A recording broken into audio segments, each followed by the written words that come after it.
to me, self-love isn't all this like butterflies and rainbows and manicures, pedicures. That's important. Like that's a part of it because you are taking care of yourself.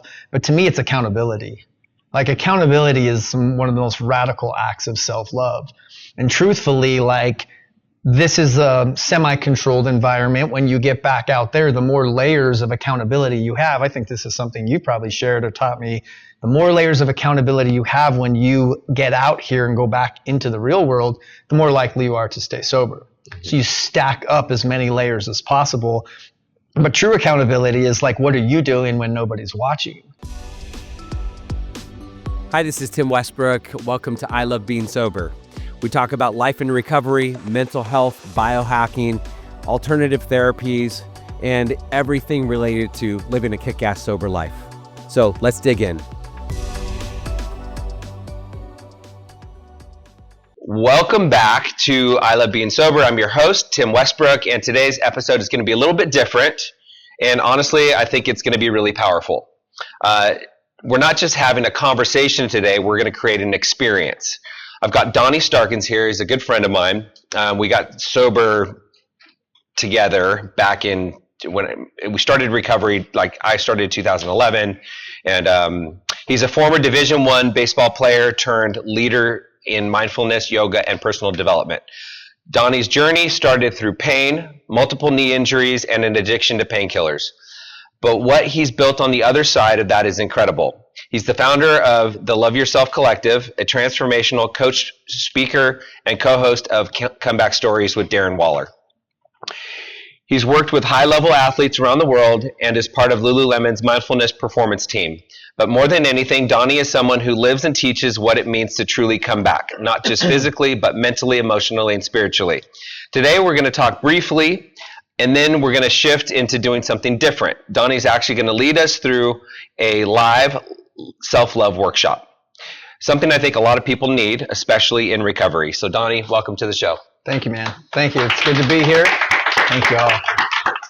Yeah. So why do so many people, especially those in addiction and recovery, struggle with self-love or feelings of unworthiness? Ooh, that's a deep question to start off. So I don't even think it's just people in addiction. I think the people in addiction are the ones that got the gift of desperation to be able to get to the root of this like not enough story in my experience. So I started, it was a retreat I did in Sedona. You've been to it. Love Yourself. And the reason why I came up with that name is because no matter where I would go and teach or speak or lead some type of event, the common theme is that we don't love ourselves enough.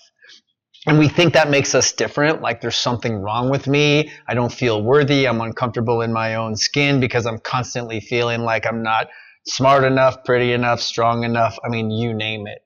And so we think that makes us different, but it's actually what connects us all. And I often say with the essence of self-love is the only story that matters is the one that we tell ourselves. Mm.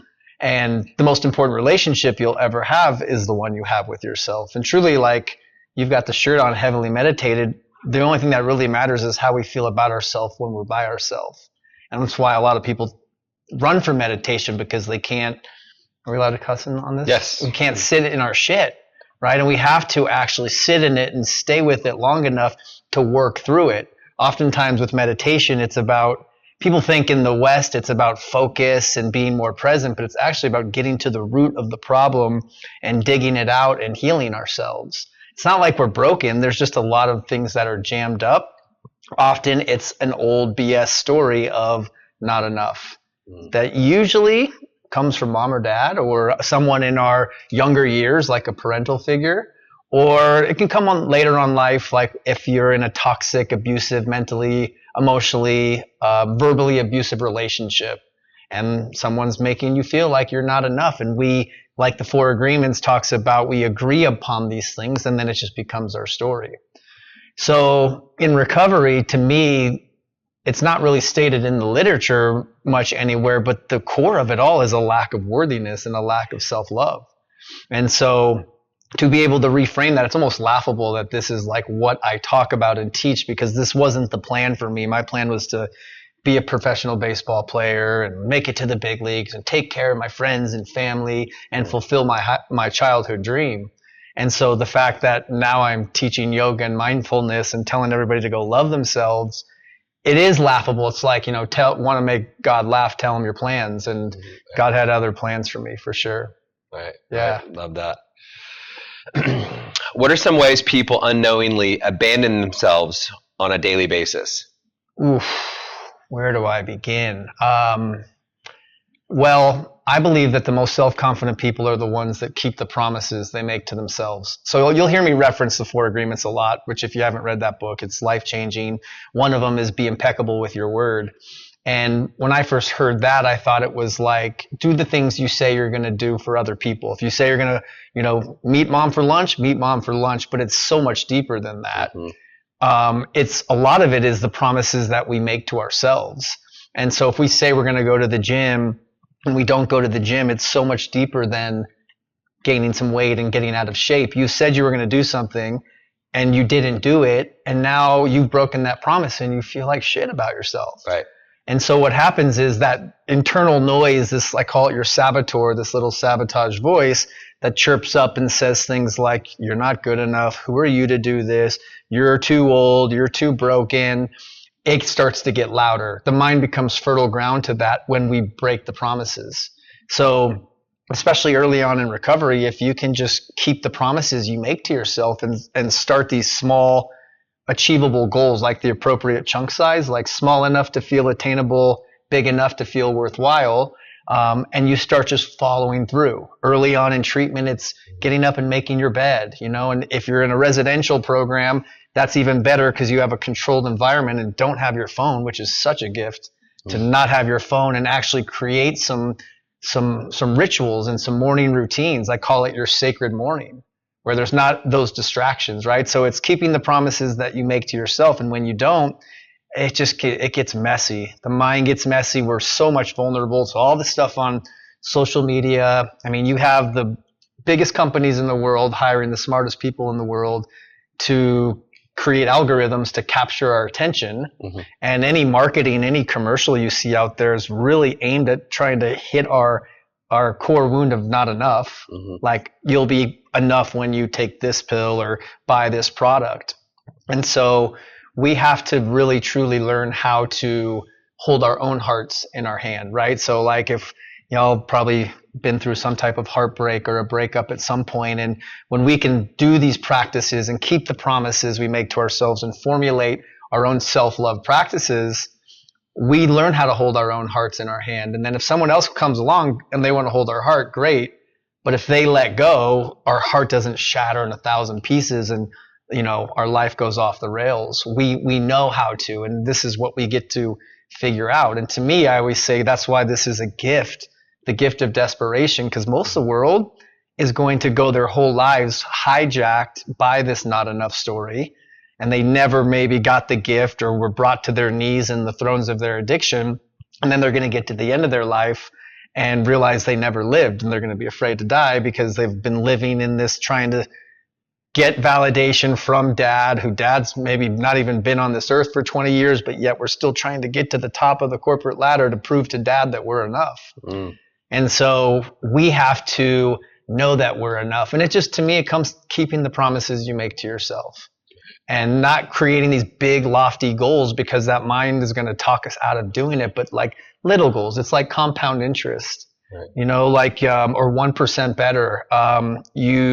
You start to create these little ones, and they start to stack into a really solid, unshakable foundation for physical sobriety, but just life in general, to be truly free.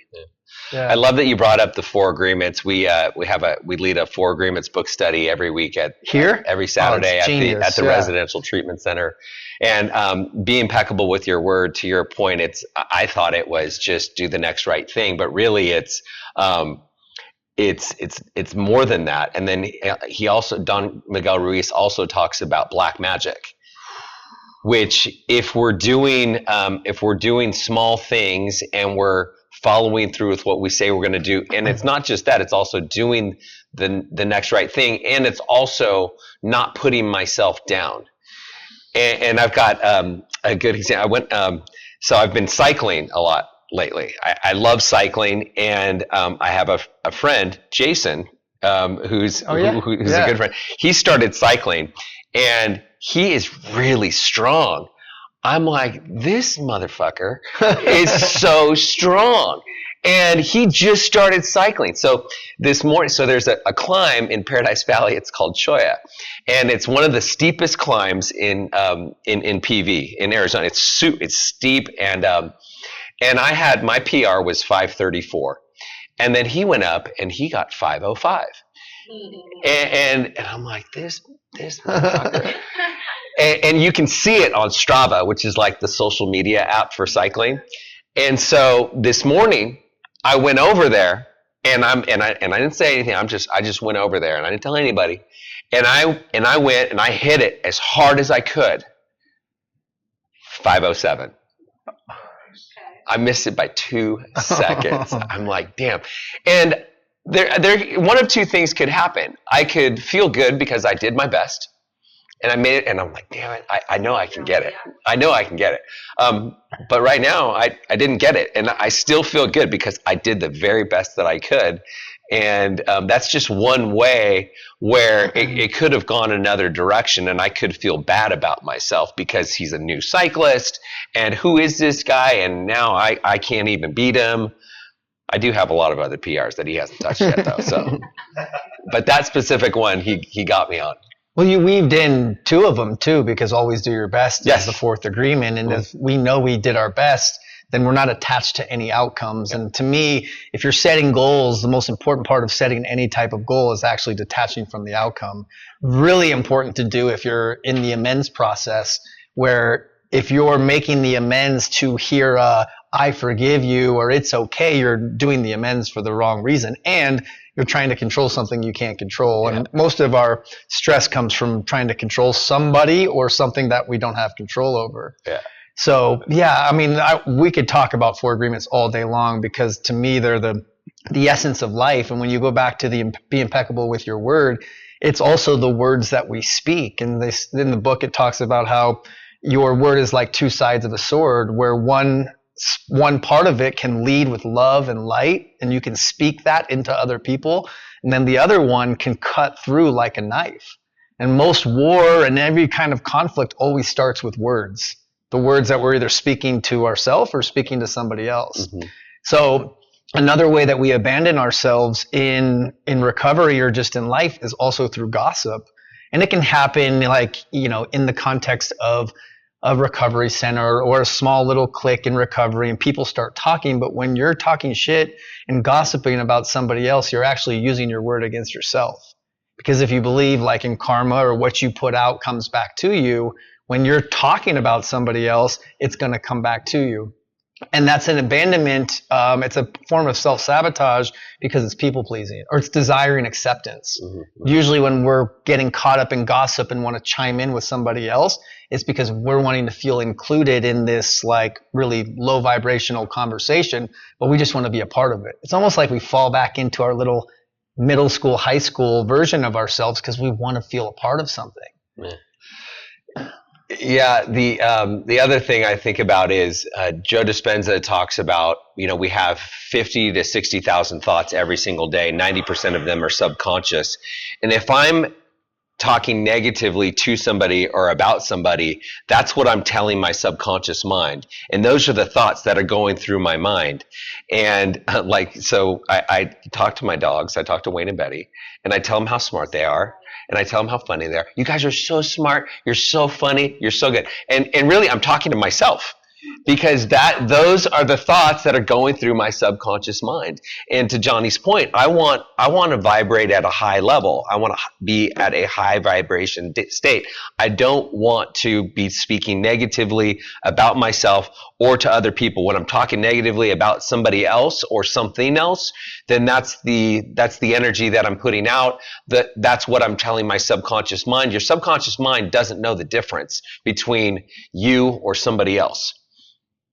And so I want to continue speaking positively and from an optimistic place. Yeah, that's subconscious, which is our subconscious is formed ages 0 to 7, and our subconscious runs the show 80% of our day. So our subconscious is running 80% of our life, basically, and it's formed in those ages 0 to 7. I mean, I don't remember much from then. So it would make sense on why you see people out there in the world acting like children often when maybe things aren't going their way. And so that's the beauty of being able to come in here and use all the amazing modalities that you have, and getting into the EMDR and going back and kind of rewiring or healing that inner child, whether we remember it or not. Because again, a lot of that stuff was going back to the 4 agreements. It's just stuff that we agreed upon. And some things are taught and some things are caught. And so a lot of times, God bless our parents and whoever maybe raised us, but they didn't have the tools. They didn't have all of this access that we have. And so we just agreed because they're our parents and they're supposed to know everything. But did they really know much when it comes to these types of conversations and emotional intelligence? No, because they didn't have access to it. So if you got a big fat resentment towards a family member or a parent, just remember, if they knew better, they'd do better. And we just have to understand that, and at some point drop the old victim story. That doesn't mean maybe we're not the victim of something, and I don't want to diminish that, but to be still playing the victim, 10, 20, 30 years later, we're actually giving our power away instead of taking it back. Yeah. Well, this is, I was talking with a friend about this morning. We all have stuff that we go through, and and what I mean is, I'm not unique. I have things that I go through. I have traumas. I have challenges in business. I have challenges with my family. I have challenges in my relationships. And I'm not the only one. Like other people, everybody else, every single one of you has gone through your shit. And if I start thinking that, oh, well, you don't understand what I went through. If I start thinking, and I have thought that way in the past, but I've learned that that's not going to help me. What's going to help me is knowing that, you know what? Okay, like how am I going to handle this? And how am I going to learn? And how am I going to grow? And that's why we're all here, to continue growing and developing and getting to a place where we don't take things personally, and we forgive ourselves, and we forgive our parents, and we forgive our family members, and we forgive the people that have hurt us, and just know that they did the very best that they could, and they used the tools that they were given as they grew up. Yeah, such a good point, where pain is part of the shared human experience. It's actually what connects us all. And even though my pain might look different than your pain, we're all the same. And we're all just trying to find freedom from that pain. When we think we're different, or my problems are unique, or if they really knew what I did, but as you probably are experiencing in these rooms, it's like you feel more connected to each other often than you do with most of your family that you've been with your entire life. And it's not because of all of the perfection and all these amazing things. It's because of the shit. It's because pain is part of it's the essence of common humanity. And if you're going to be a human, you're going to struggle. But when you all share and you open up in groups, like vulnerability is the pathway to connection. So when someone maybe rolls in on their first couple days here and they think that what they went through was the worst, or what they did was the worst, and somebody opens up and shares what they did, and now that might bankrupt this story that this person's been telling themselves, that their stuff's the worst. So it's the vulnerability, and it like feeds off each other. I can tell you all are open and in here and down to do the work, but if you were just in here and maybe forced here and checked out and closed off, well, that's how this whole energy would be in the room. But when one person opens up, it gives somebody else permission to do the same. And then it just builds and builds, and ultimately, like, you all create the experience in here. It's like you might have leaders, you might have facilitators that come in, but it's you guys get to shape this, and it's all about honesty and vulnerability and opening up. That's true connection. Right. Intimacy. Yeah. Yeah, intimacy. Yep. For someone early in recovery, what does self-love actually look like in action, not just conceptually? Early recovery, it goes back to keeping the promises we make to ourselves, small ones, right? I have a coaching program called The Shift, and I use the analogy, if you were out in the ocean and you change your direction just 1 degree, you will end up in a completely different destination. And so, keeping those promises, making them small, following through. To me, self-love isn't all this like, butterflies and rainbows and manicures, pedicures. That's important. Like, that's a part of it because you are taking care of yourself. But to me, it's accountability. Like, accountability is one of the most radical acts of self-love. And truthfully, like, this is a semi-controlled environment. When you get back out there, the more layers of accountability you have. I think this is something you probably shared or taught me. The more layers of accountability you have when you get out here and go back into the real world, the more likely you are to stay sober. So you stack up as many layers as possible. But true accountability is like, what are you doing when nobody's watching? Mm-hmm. So that's a massive piece. Another big one, I mean, I sometimes feel like a fraud teaching this, but boundaries. Like, I think boundaries will be my life's work, especially when it comes to those closest to me. Like, I'm a lot better than I used to be at setting the boundary, but the energetic boundary of guilt that can come in after setting it and feeling bad, but the bottom line is we teach people how to treat us. And so when you come in here and maybe you've allowed somebody in your life or multiple people to cross boundaries, you're going to have to go back out and reteach people how to treat you. And they're not going to like it because now you're a different person. Mm-hmm. And it almost becomes like a threat because this person, maybe how they used to control you, they can't do that anymore. So the ability to hold the line, it's hard. I mean, I think it's not something we ever just figure out. It's part of the integration. And for me, it's my life's work. But to create those boundaries and hold the line, and saying no is a complete sentence. But when you're saying no to something, you're saying yes to something else. But to know your boundaries, you have to know what your values are, because a boundary gets crossed when a value gets stepped on. Mm-hmm. So like, if you don't know your values, which are, your values can change, people do values exercises every 6 months or so. I'm sure what y'all valued maybe 6 months ago is going to be a little different than what you value today. So, but if you don't know your values, you don't know where that line in the sand is. And then you're also more likely to be talked into doing things you don't want to do because you can't clearly articulate why you're saying no. So figuring out what your values are is so huge. And that also helps in goal setting, because if you don't know your values, you can't set goals also. Mm-hmm. So, I mean, there's a lot. I think it's early on, it's surrounding yourself, staying in the middle of the herd, and just finding your tribe and finding your people. And to me, honesty, open-minded, and willing. I mean, I work with non-recovery people also, and I tell them, if you go all in on that HOW acronym of, you got to get honest with yourself first, and then with at least one other person, a sponsor, therapist, mentor, stay open-minded. I use that as like a term or analogy of trying on a shirt. Like, you try on a shirt, you like it, you keep it. If it fits, you keep it. If it doesn't, you let it go and you keep trying things on until you figure out your system. I feel like a lot of people, when they set goals or are trying to stay sober and they don't, it's not because they're broken, it's because their system is broken. Mm-hmm. So you got to figure out what your system is for you. Yours might look different than yours, and that's okay, but staying open-minded. And then willingness, that word to me, it equates to freedom.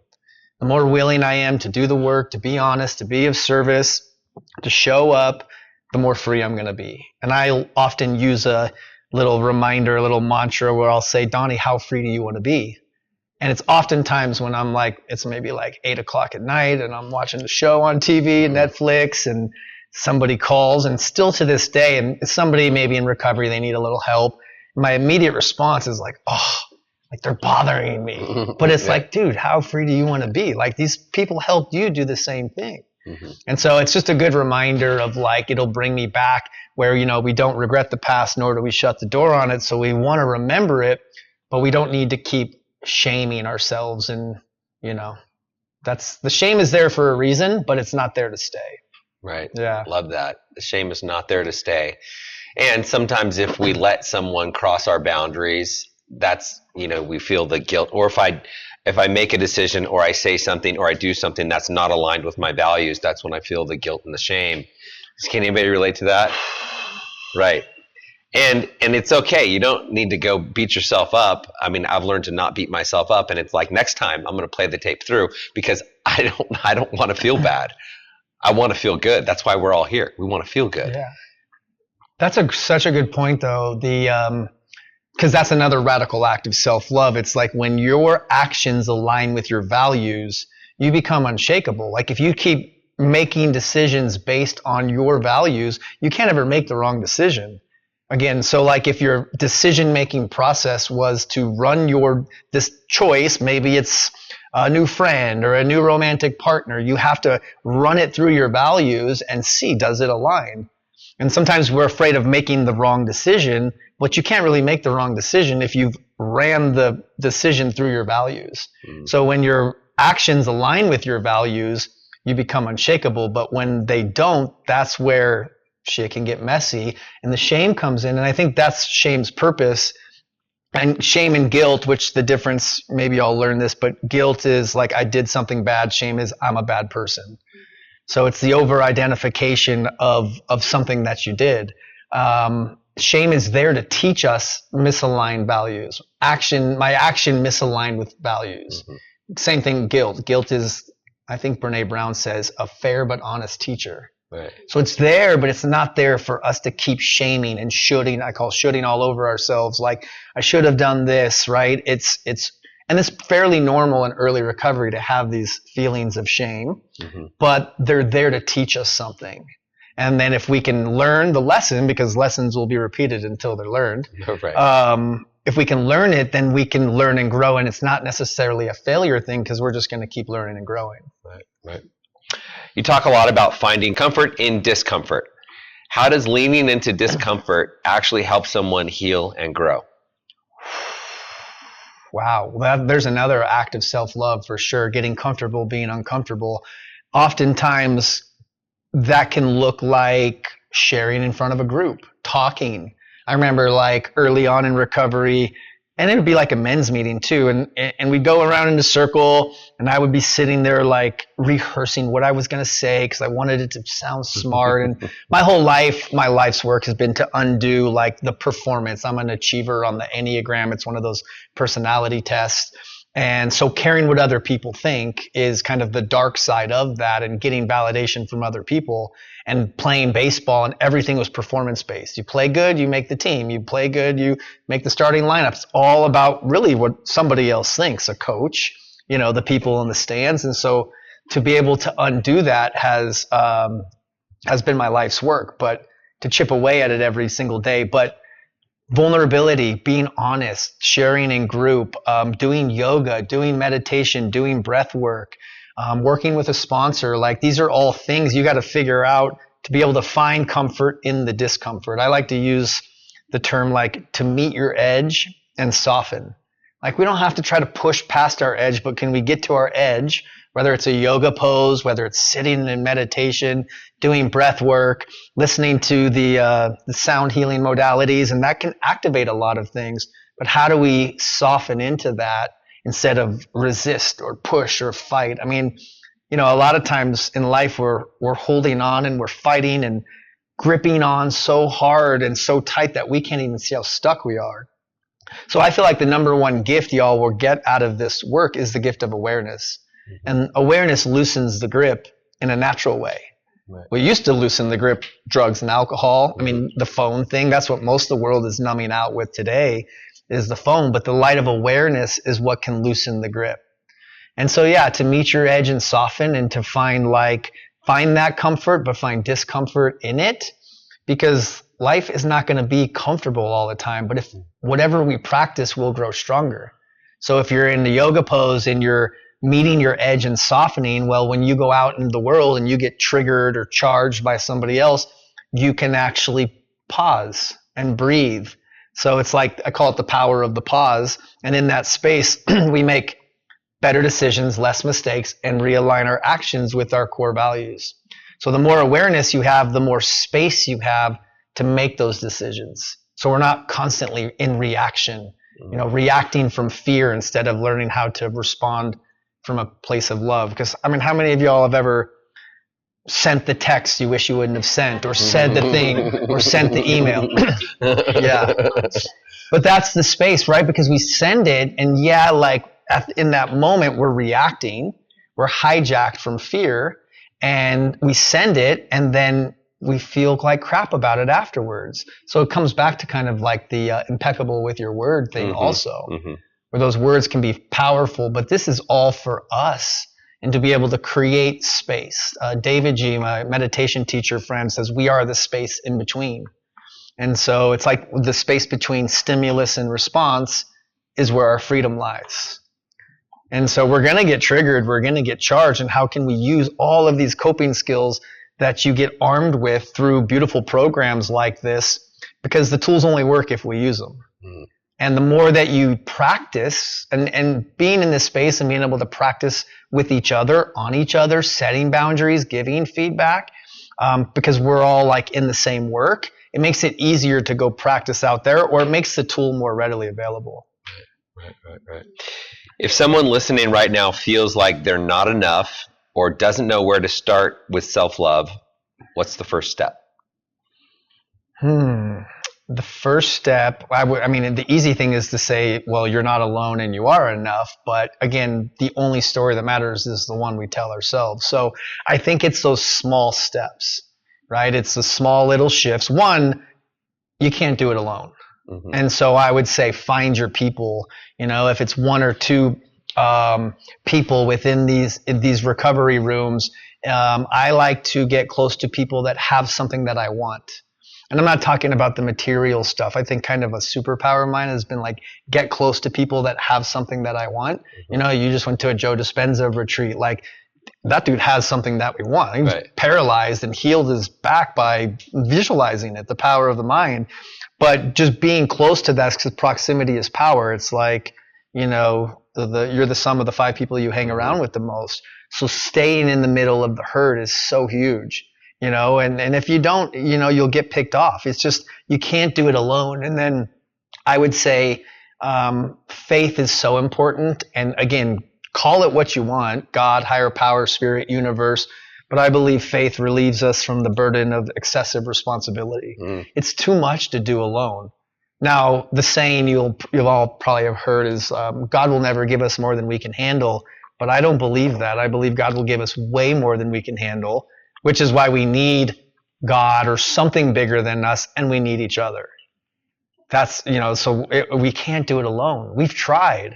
And I think that is ultimately, for most of us at our rock bottoms, we were trying to do it alone. We were saying we were alone. We were saying nobody understands. We're stuck in fear. We're stuck in fear of actually finally surrendering and maybe having to stop our lives and go to treatment. And what usually is like the scariest thing ends up becoming the safest thing. And a lot of people don't end up not wanting to leave because it feels such like a safe space. So being able to find safe space and finding supportive people, but also the balance between support and accountability. Like, support someone that's going to love you and hold space, but also someone that's going to give you that kick in the butt when you're falling off track, because most people know what to do, they just don't always do it. So without accountability, we just fall into these ruts, and then we end up getting more of what we don't want. Right.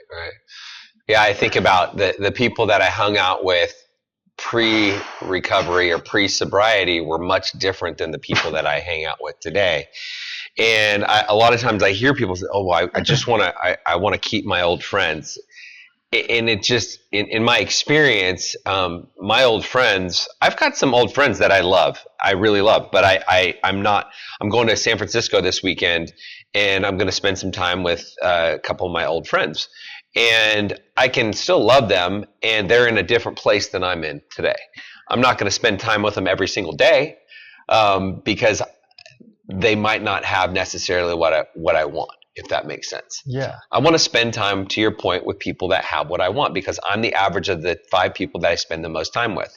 So I want to find people that have what I want, people that are going to lift me up, people that are doing the things that I want to do.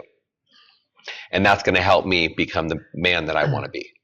And the truth is, like, you're in a place, they talk about this feeling of neutrality. It's contingent on our spiritual condition. So you are solid in the work that you've done, so you can put yourself in that environment where early on in recovery, those are the people we need to have space from. Because the bottom line is, it's not like we're better than, but on a like frequency or a vibrational level, when you have people that are using, or especially alcohol is like one of the lowest vibrational substances that you can take, you're going to like vibrate on a higher level. And what happens with that, and why it's 4 agreements again of not taking things personally, as you start to transcend, you're going to have people out there that are going to be like, oh, you can just have one, or they're going to say, oh, you're like this sober person now, or you're on this spiritual path. Well, they're projecting onto you. And you're going to get that as you start to kind of elevate higher and take this life of recovery, because your light is going to irritate a lot of people. And so what happens is, when they project onto you, it's not personal. They feel threatened because they probably have some shit. And so as you start to do that, they don't know how to handle it, or they're losing their old friend. And so they're going to say some stuff that's coming from their own issues. So it's not personal. The moment we take things personal, all of our spiritual growth comes to a halt. Why didn't we learn this stuff in grade school and like to learn to love ourselves, to not take things personally? Like that would have been a little bit more important than the stuff that I don't remember. Right. So now I want to transition, and let's let you teach some of what you want to teach, or lead us through an exercise, or what are your thoughts? What do you want to do with us? How much time do we have? We've got some time. We've got a longer. How many of you meditate? How's that working for you? Good? Yeah. Not good. It's all a practice. And so I'll guide you. I created this meditation, and I'll guide you through it. The idea of the theme of this workshop with a guided meditation is called sharpening your saw. So we were talking about the tools. And the idea is, like, if your job were to cut down trees with a saw, your task would consist of 2 things: cutting down trees and sharpening your saw.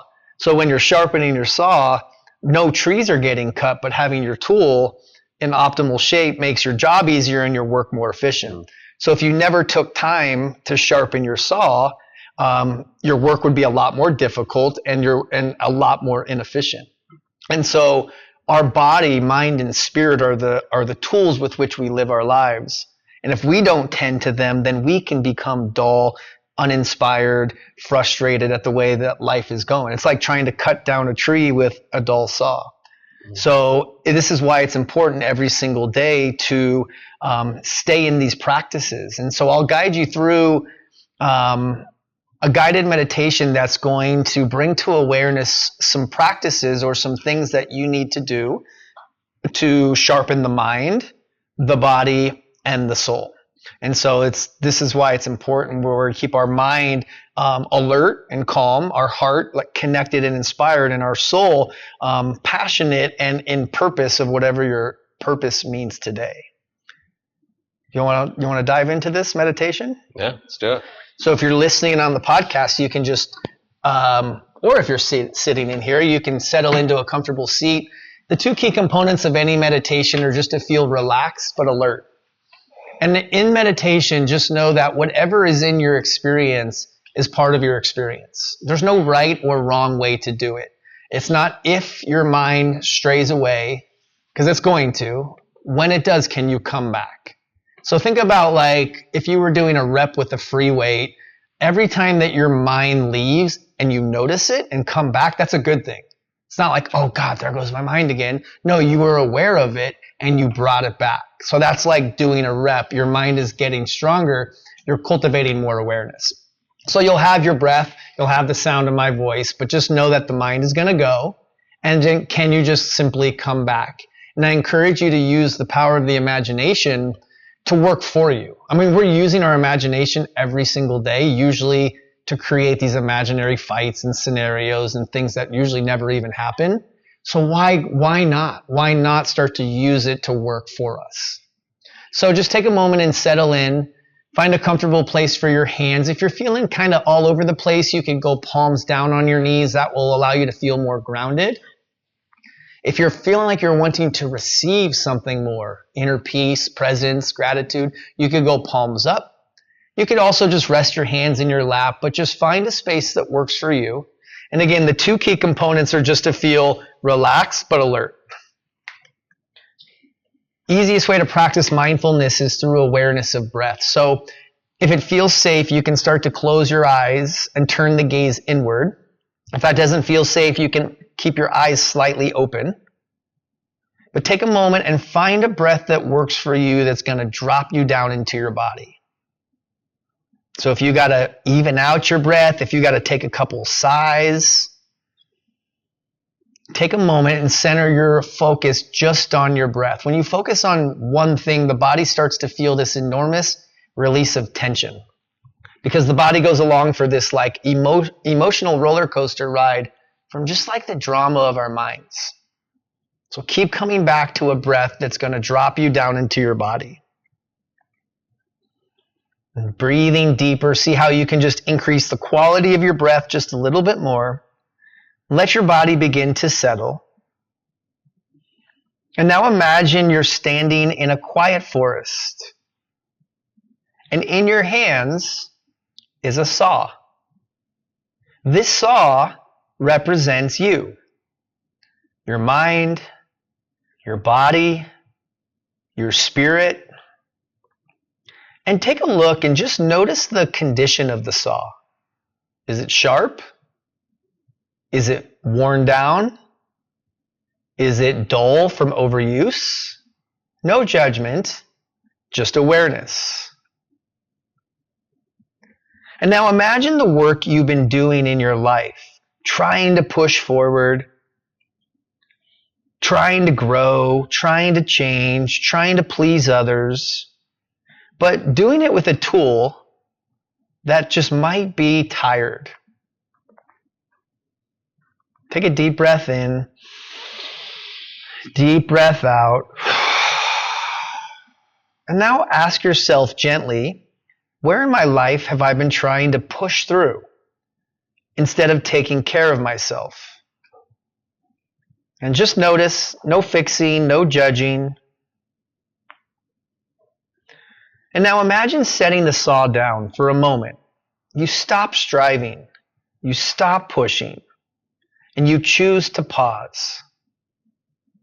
This is where the sharpening begins. It's happening right now. Now bring awareness to your mind. And just notice your thoughts. Are they fast? Are they negative? Are they busy? Overwhelming? Now ask yourself the question, what helps my mind feel calm, clear, focused? And just let the answer come. Maybe it's stillness, maybe breathing, journaling, nature, silence. Just notice. And now bring awareness to your body. Feel your breath. Feel your heartbeat. Feel your physical state. And now ask, what does my body need more of to feel strong, energized, and supported? Is it rest, movement, certain foods you need to eat, certain foods you need to avoid? Just listen. And now shift your awareness to your spirit, the deeper part of you, the part that seeks meaning, connection, purpose. And ask yourself, what helps me feel connected to something greater than myself? Is it God, nature, community, service, stillness? Just feel into that. Is it prayer, meditation? And now imagine yourself slowly sharpening the saw. Each breath, sharpening your mind. Each inhale, restoring your body. Each exhale, reconnecting your spirit. You are not falling behind. You are right where you're supposed to be. You're prepping yourself to move forward with strength and stability. And now ask yourself one final question. If I truly took care of myself daily, how would my life feel different? See that version of you. Clear, grounded, strong, connected. Really step into that for another moment. Maybe breathing a little deeper.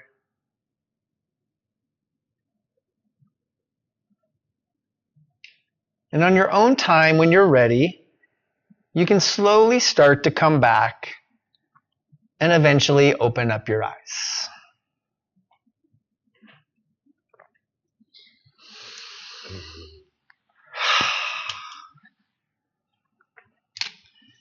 So I walked you through a few different questions, and for the sake of time, normally I might have people write out and journal this, but we can just keep it more conversational. One of the questions was, what do I need to do to take care of my mind? And so what are those things? What are the things, reflect on, that put you in a calm and focused state? What are the practices that connect you to your inner world, like your creative ideas, that childlike play? What are the things that, and these can be things like listening to a particular podcast, maybe reading a particular author, maybe it's getting out into nature. What are those practices for you? Do we want to have someone tell us their answer? Yeah, let's do it. Comfortable being uncomfortable. Always uncomfortable, so I'll do it anyways. Do I just talk? Yeah. For me, it was a sensory thing. It's I don't know if it makes sense, but like stretching and touch are things that bring me back into my body. Petting my dog, things that feel good sensory-wise, that brought me back into, I think that's where my mind went to. Wow, I think your mind went there, but your body even felt it too. So you were able to embody or actually feel that. The stretching and moving your body, which is why I've been teaching yoga for almost like 14 years. And my mom got me into yoga many years ago when I was struggling, addicted to pain pills. I've had 7 surgeries on my left knee. Body was just a wreck. And she kept saying, you need to go to yoga. And I would say, yoga's for girls and hippies. I'm not doing that shit. Because that's a fixed mindset, right? That's like, no, I know better. Meanwhile, I'm dying physically, spiritually. And for me, yoga has been as important as some of the other core, like cornerstones of my own recovery. And for me, it's because it moves energy. So energy can't be destroyed, but it can be shifted. And so the body keeps score and the body always wins, right? So our issues are in our tissues, is the saying we use in yoga, and the hips especially are like a junk drawer for a lifetime of crap, unwanted grief, shame, trauma that we've stuffed down. Where all the cortisol is stored. So they say the hips are like the darkest corners of our body. So Shakira must have known what she was talking about, but I don't think she was talking about what we're talking about. But yeah, moving the energy. So moving stuck energy, which is why when you move mindfully and breathe mindfully, it's why we can leave our exercises, whatever we're doing, feeling so light and free because we've moved that energy. Yeah, and Tim's a big fan of this too. When I'm feeling really stuck, cold plunge. Oof, sauna, comfortable being hot uncomfortable. Tub, kind of it just brings you out of it, lifts your spirits, lifts you. Brings you back to the moment, to the present. Gotta focus on the breath. Mm-hmm. We start to learn that our breath can get us through anything. I mean, it always has. It was the first thing we did when we arrived here. We took our first breath, and we showed up in this world. And the last thing we're going to do when we leave is take our last breath and leave a legacy. Like, we're going to leave a legacy either way. And so, good or bad, like we get to choose. You have the power of choice today. Mm-hmm. And even though maybe life hasn't unfolded the way that you had thought, it never is the way we think, by the way. But now there's such an opportunity to be the change, to break generational dysfunction so that we don't pass down, the stuff that was maybe passed down to us. To much that's given comes great responsibility. We've been given tools and this gift and the gift of desperation. So it's kind of on us to break the cycle because we know better. We're getting it in this work we're doing here. Thank you. Yeah, thank you. What was your name again? My name is Donny. Donny? Yeah. Hey, I really appreciate you coming out today. You literally didn't miss a beat, and everything just makes so much sense. And really appreciate you coming out and speaking to us, man. Thank you, I received that. And the reason I'm saying thank you, I received that, it's kind of a great practice. Feels a little awkward when you first do it, especially as a dude or whatever, like the old story I would tell myself. But the reason I do that and practice it because when we're terrible as humans of acknowledging other people, but really bad at self-acknowledging ourselves. So when somebody compliments you, or oftentimes I could say, Tim, you're the man, and he might go, oh, you're the man. We're deflecting like a compliment, and often it's because we don't believe we're worthy of it. And so this is like the root of everything. There's an unworthiness, right? So when someone gives us acknowledgement, it's just something to do. Like there's something about touching your heart. You say, thank you, I received that. A great practice, I have it in my workbook for my one-on-one clients, is at the end of the day to write three things you're proud of yourself for. Because if we don't shine the light of awareness on the good that we're doing, this lifelong not enough story, the neural pathways in our brain, there's a saying, when the river cuts deep, the deeper it cuts, the harder it is to get out of. So we've been on this trail of not enough, and it's deep. However, neuroscience, and you all have the modalities in here to rewire your brain. You can do it through meditation and visualization like we just did. But there's a lifetime's worth of one story, so it's not going to happen overnight. So we have to have practices that are going to bankrupt the old not enough story. So I'm telling you, like 3 things you're proud of yourself for. I shared in group and didn't want to. They can be big or small. It's just about like actually acknowledging the good that you're doing. So I'm glad that you said that. I could kind of use a example. Yeah. I appreciate you sharing. Yeah. It's all awesome stuff. Do you have like a social media? Yeah, I can share it with the group. My social media is my name. It's Donny, @Donny_Starkins. It's Donny with a Y. And my website is my name. I'm sure you'll have it in the notes, or we'll pass it along to you for sure. Awesome. But I really appreciate it, man. And I really appreciate y'all and just your ability to listen. Like that is such a powerful tool to be able to hold space for each other. In here and most transformation actually happens in the listening. So when we hear our story and somebody else's story, we now feel connected. Or we think we were different, we think we're worse, and then we hear somebody, like I was saying earlier, share some heavy stuff.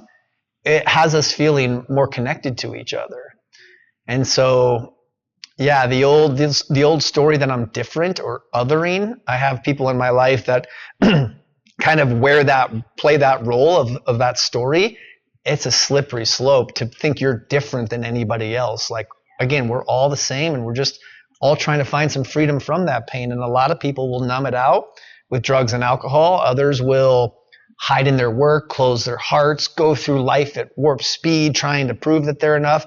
And then others will actually transmute that pain into a greater purpose, where like your mess becomes your message, which it's unbelievable that like all of the shady things I've done in my past in addiction actually can help other people today. That's freedom to me. It's powerful. That's awesome. Yeah. Anybody else? So let's pass the mic. Can you just elaborate a little bit on that? Your mess becomes your message. Yeah. So the mess becomes the message when we can find the silver lining as to like why we're here. Like, how can you make this opportunity you're getting in here the best thing that ever happened to you? It's in the early stages of recovery when we're shaming and making ourselves pay for the same mistake over and over again, which is more from the 4 agreements. It's hard to see this. Shame changes the way we see the world, but so does gratitude. So it's like you can look through the lens of shame and you're not going to be able to see how this is the greatest gift you'll ever receive. How can you make that like that's how this is going to be? If you're in here and you're in here for a sentence, you think this is like a sentence or you have to be here instead of a gift, that's what you're going to get out of it. But when you can actually like, when your mess becomes your message, you can't operate or have that perspective if you're in shame. When you use the shame and understand why it was there and work through be able to see the misaligned values, you can start to now see that it all had a purpose. And to me, like, man, it's the greatest life hack ever. Service, which we learn in recovery, and sobriety is like the cheat code to life. And y'all are coming in here at a time where it's so much more normalized. Yours probably looks like this too. My Instagram is all sobriety and all these people with all these followers. Not that that matters, but it's showing me that it's accepted and it's more normalized, and the stigma around mental health and addiction is being broken. And it's people like Tim, my co-host on my podcast I used to have, Comeback Stories, was Darren Waller, who's an NFL football player, and he early on in his sobriety, he shared the story on Hard Knocks, the HBO special that they have. And he only had like less than a year sober, and he was sharing it with the world. And now there's, his teammate Max Crosby, or his teammate's got a big ass tattoo, AA triangle on his neck, and he's one of the best defensive guys in the NFL, and he got sober because Darren helped him. Now you got guys sharing their sobriety chips, and these are like the masculine of all masculine men. Darren also had a teammate that came out. He's the first ever active NFL player to come out as gay, openly gay. And he did that because he was also Darren's teammate, and Darren's story is different, but because Darren had the courage to share his story, it gave Carl is his name, Carl Nassib, permission to do the same. So it's like, that giving people permission, and it doesn't need to be on this big platform. It might just be in the context of a room like this where you share something so openly, now somebody else feels safe to do the same. So I don't know if that was a long-winded, but it's how we find freedom and we get out of our own way. Like, all of our suffering comes from when we're thinking about ourselves. So it's like, if I'm thinking about myself and I'm worried about what other people think, then I'm not going to want to share so openly about my past. But it's kind of like my selfishness is my selflessness. It's like, I'm not doing it to be a good person. I'm just doing it to stay out of my own way. And that to me is like true freedom. It's not really freedom for ourselves, it's freedom from ourselves. And I teach this stuff and I practice and I trip over the things I'm teaching every single day. So let me be clear that I sit in the circle or in this room right across from y'all, and I'm in the work every day. I'm often going like, dude, you need to like remind yourself the stuff you're telling everybody else. Yeah. Well, it's just human. So yeah, I'm in the work with y'all. So we covered mine. We can. So let's. I think now we can, like we normally do. Let's open it up. If there's something that Donny said that resonated with you or made you think of something, and you've got a question, the floor's open. You have a question? Yeah. You pass her the mic. I got it. Oh, you got it. Great. Okay. You had mentioned something about like the hips and storing stress in them, I think is what you said. Mm-hmm. Do you have any examples of how to relieve that stress? I have a mother with a lot of hip pain. She's getting surgery on it soon. But I think that she's very in tune with her mental state and like very well-being type lifestyle. Mm-hmm. So I'm wondering if there's anything that she could do mentally that would help her. Mentally, well, I think there's stored, the energy. Think about like the Dead Sea, where the Dead Sea is not flowing. It's stuck, it's stinky, it's dormant, it's heavy. And so we have to move energy. This is why, like, I'm actually heading up there today to Sedona, which Sedona's got like this healing vibe to it. It's because there's vortexes, and you can go to Sedona and see trees that are all twisted up. It's because underneath the earth, the energy is moving, and where energy is moving is the best place to heal. So if you're in a place of stuckness, that's heavy, dark energy. So for mentally, I mean, to me, yoga, but it's tricky if it's an actual physical injury and she's having surgery, but pigeon pose in yoga is the one, like, it's pretty cool because as a yoga teacher, one of the coolest parts is you get to be the DJ. So you get to create these playlists, and I will strategically put songs that will hopefully make people cry in pigeon pose because we're in there to feel. And so I often say, feel it, face it, heal it. You roll out your yoga mat, you don't have your phone by your side. That's a gift. The only distraction is your mind. So you put your mind on your breath, and then the breath, we work through it with the breath. So I think just being able to move that stuck energy through mindful breath, through mindful movement, but some of the postures in yoga were creating tension to release tension, like a lifetime's worth of tension and old stories and traumas and stuff that we've held on to. So depending on her injury and like when her surgery is, I would say any type of, I mean, there's so much access to this. I have probably over 100 YouTube videos on meditations, guided meditations, really simple, 5 to 7 minutes long max. Each one has a theme. There's also tons of yoga videos on there. But if not me, you can go on YouTube and find, like, type in, issues with hips, show me yoga poses, and you'll get like endless stuff on there. Thank you. Yeah. Hey, look, one thing I struggle a lot with is negative self-talk. That little voice does not leave my head at all. Does that eventually go away? Is that always in your head, or what are some ways you got rid of that negative self-talk, or some things you use to get rid of it? Yeah, I feel like, great question, because the saboteur, this voice, it's like, the story of the good wolf, bad wolf. Have y'all heard that?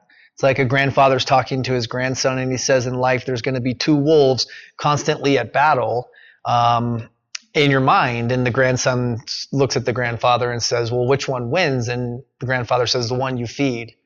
And so it's like, do we feed the good wolf or the bad wolf? But I think I do an exercise called identifying your saboteur. It's my favorite exercise I've ever done. Like, I can do it in a workshop setting too, where I take you through a visualization and you actually come up with a visual description of this voice. And so now it's not just a thought. It sounds like our voice, but it's not our voice. It's usually, again, mom, dad, parental figure, early childhood teachers, bullies, like those types of things. It's somebody else's voice. Our voice would never say that to ourselves. We're born of pure love, and so we would never say those things, but it sounds like us because we've been saying it since the thing happened or whatever didn't happen and our needs weren't met and we didn't feel like we were worthy enough. And so the visual description changes everything, because now you have more awareness. It's not just a voice. You have this little creature. It's usually, in my experience, when I have them sketch out the drawing too of it, but we get really clear on what this is. And then you can build a relationship with it. It's like the story of the Buddha. The Buddha's on his path to enlightenment. He had Mara was the name of his saboteur. And Mara was who would try to get the Buddha off his path of enlightenment. And so he would invite Mara in for tea, meaning like, I want to get to know this little fucker. Like, I want to understand and build a relationship. Now, that might work for some people, but I think having positive pattern interrupts, which these are like, is a massive coping skill, is to be able to redirect our focus. So some people might need to say, shut the F up, or not now, or go away. So if you come up with these like creative ways to keep the saboteur on the sidelines when it's getting too loud, it might be taking a breath, it might be tattoos, bracelets, anything that's going to redirect your focus. So when you're aware of it, that's a good thing, right? We'll judge it because we don't have control over our thoughts, but we do have control over our attachment to our thoughts, which to me that means believing them and judging them. So when we just know 60 to 70,000 thoughts a day, there's going to be some thoughts that just come in and out. Now we get to choose which ones to hold on to or not. We do have control over that. So I think just like these positive pattern interrupts, taking a breath, having a mantra, having a word, these reminders, a bracelet, something that's going to redirect your focus. That's awesome. Yeah. Thank you. Yeah.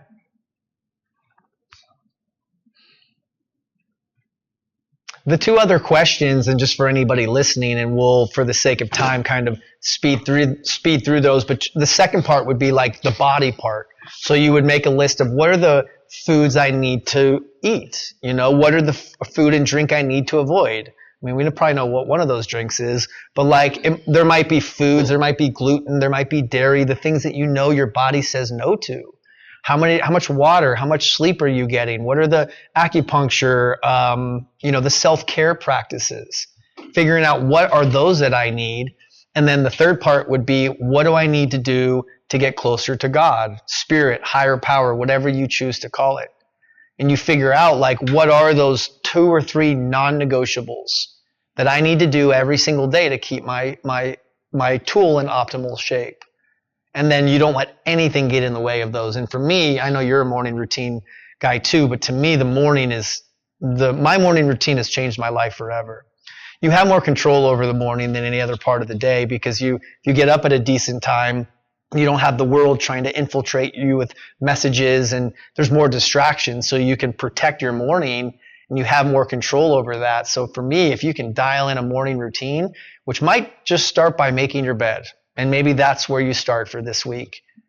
Because to me, you're already winning, right? Like before you've even gotten out of bed or stepped out of your room, you've already done something positive.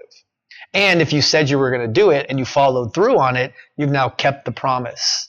So there's certain things that you can do before the day even starts, and you're already winning, whatever winning means to you today, you know? Tell me about your morning routine. So my morning routine, it's interesting because I had a coach once that what I wanted to do back in the day was not wake up and look at my phone. And no judgment if you do that, because that phone is like crack some days, especially if there's some opportunities in there, a DM that you may be waiting on, business opportunity. But I had a coach take me through this exercise because I really wanted to not look at my phone. And she said, okay, I'm going to take you through this visualization. I want you to imagine that you're in a movie theater and you're watching on 3 screens. The first screen is you watching yourself grab your phone. The second screen is you doing your morning routine without your phone. And the third screen is a blank screen. And she said, I'm going to make this swooshing sound. And every time I make the swooshing sound, I want the screen to change from, the 3. And so I'm like, okay. And she starts going, shoo, shoo, shoo, for like a minute and a half. And I'm like, immediately the saboteur is going, this shit's weird. This isn't going to work. And we came out of it. She's like, all right, let me know how that goes by the end of the week. Just let me know. I'm like, that's it? So the next day I woke up and there was space. Like whatever swishing sound she was making, whatever my brain went through, there was space to choose to not grab my phone. So Monday, Tuesday, Wednesday, Thursday, dialed in. Thursday, there's space to not grab my phone, but I grab it anyways. And I just remember how I felt the rest of that morning and day. Just felt shitty, agitated, irritated. And since that day, I've had space. Some days it's like, I try to go 30 minutes. Some days it's 5 minutes, but there's certain things I don't do. And it's always in the morning before I get out of bed. I have 2 Frenchies and they sleep with me, and I just love on them. And it's a way of like, it's a reciprocal. I'm giving love, but I get so much love from them, and they don't ask much of me. So it's like wake up, gratitude. I think of a few things I'm grateful for, because when we focus on the good, guess what happens? More good happens in our life, because where our attention goes, energy flows. So I just think of a few things I'm grateful for. My dogs are staring at me, so I'm always thanking them. I say a few prayers. One of the prayers, always serenity prayer, which is like my go-to. But Tommy Rosen, who's he wrote Recovery 2.0, amazing thought leader and sobriety and yoga teacher, taught me a prayer that said, God, put me in the right places with the right people to do the next right thing. Thank you for the joys and the challenges of life. And so I weave that one in with the serenity prayer. Then I get out of bed and I have a big glass of water that I mix some sea salt with and try to hydrate myself. And that typically will be, honestly, lately I've done like a 5-minute meditation. And most of my meditation these days is just a breath technique, which meditation can be anything. It can be sitting, standing, sound bowls, mantras, breath techniques. I do a breath technique. My go-to is a slow, deep breath in through the nose, and like you're slowly blowing out a birthday candle. So when I do that, I just feel like the tension drop. That's like my traffic breath too, for sure. But that is the one where you're elongating your exhale like 2, 3, 4, 5 times as much. And for me, it just gets me back down into my body. So I go through phases. When I first started, it was guided meditations because I couldn't meditate. My response early on was, I can't meditate. My mind never stops thinking. Is that anybody else in here? Well, nobody's does. Nobody's mind stops thinking. So you give your mind something to focus on. And again, like the whole analogy of it's about coming back. Notice you leave, you come back. And every time you come back, you're coming back and your mind is getting stronger. So it's usually 5 to 30 minutes in the morning, depending on the time. But those are like my little rituals that I'll do before I grab that phone. And then I'm always working out within the first, ideally 90 minutes. I sign up for classes. I like to go to classes like a F45 HIIT class or a hot yoga class because I don't have to think about it. I just go in and get it done. And I do not do this for my physical. I do it all for my mind. I do not feel comfortable in my own skin until I move my body. And it might show up as like this crazy discipline, but I know the cost if I don't do it. Right. Like I'm not a good version of myself. Irritated, agitated, my body's stuck. I just don't feel right. And so that is like a huge non-negotiable. And it's just because I know the contrast if I don't do it. It's not fun to be in my own skin if I don't. So. Love it. Yeah. Are there any questions I should have asked you that I didn't ask? Ooh. Any questions? We covered a lot of topics. Well, one of the questions on our podcast was, what would you tell someone that knew they were struggling but didn't know what to do about it? And I would just say, ask for help. And ask for help, not because you're weak, because you want to remain strong. This program will teach us, and yoga teaches us too, that humility is a sign of strength and not weakness. And it shows up, in men we were taught, push through the pain, never let them see you sweat, don't share your emotions. And women, it might show up in a different form, but to ask for help. People innately want to help. And that humility, again, is showing awareness and showing strength. And again, we can't do this thing alone. Like we were never meant to do life alone. It's too hard. It's too heavy, which is why I just feel like asking for help is everything. So, yeah. So where can people find you? How can they learn more about your work? How can they connect with you? Yeah, my website is my name, DonnyStarkins.com. It's Donny with a Y. Instagram, Donny_Starkins. If you type in my name, you'll find it. I'm friends with Tim and also connected on his Camelback recovery page. My YouTube, if you go to if you type in my name, you'll find it, but it's called Love Yourself Collective with Donny Starkins. And there's got to be over 100 meditations, very simple, guided, 5 to 7 minutes long, themes like forgiveness, gratitude, breathe, inner peace, just simple themes that if you're like me and struggled to get into meditation, someone will guide you through it. That's what David G did for me back in the day, probably on iTunes back then, trying to get into it. And guided meditation is what gave me access to it. So, and just know when you're meditating, if there's no wrong or right way to do it. You meditate not to get better at meditating. You meditate to get better at life. And it truly does. My teacher says it's about getting to the root of the problem, which often comes from our thinking. But it's our thoughts don't really control our reality. I think it's our belief system. And in that belief system, there's some not enough story rooted in there. And so my recommendation for anybody early in recovery, or get to the root of that old whatever story. If it's trauma is not the event that happens, it's our body's response to it. And then the story that we attach to it. So getting to the root of this old bullshit story and finally digging it out and healing ourselves. So that's what I would say. That's what sets us free. And ownership is everything, right? We've talked about this plenty, but your life will completely change. I call it own our shit. Ownership. Stop blaming. Maybe you were the victim. Maybe somebody screwed you over, but at some point you're giving your power away, and your whole life will change and your recovery will change when you just own it all and stop waiting for this person to change. People change when they want to. If you really want someone to change, you go change. That's like my therapist once said in a relationship therapy, was like, whatever you're wanting, go do it. Detach from the outcome. Like, don't go say I love you because you want to hear it back. That's not the right reason. That's coming from wounds and codependency, right? But just be the change that you want to see in your family, in your relationships, and in the world. And let me just acknowledge y'all, like, you're already being part of the change by being here. You can't see it if you're shaming and shoulding and beating yourself up, but you are doing it. It's a choice to be here.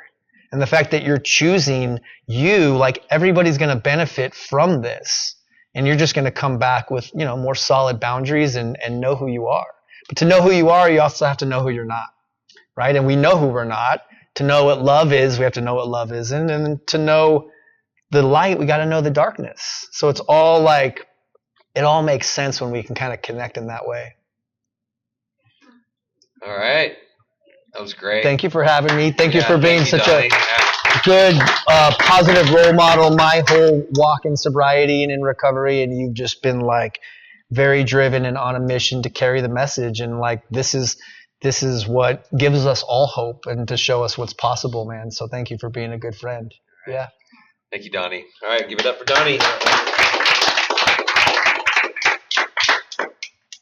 Beautiful. Thank you all. Yeah. Thank y'all for listening. Thanks, everyone. Thanks so much for listening to I Love Being Sober. I hope you got something valuable from today's episode. And if you're looking for more resources on recovery, mental health, or any of the therapies we talk about, head over to camelbackrecovery.com. You can find more episodes, blog posts, and ways to connect. Until next time, take care of yourself, keep growing, and keep living a kick-ass sober life.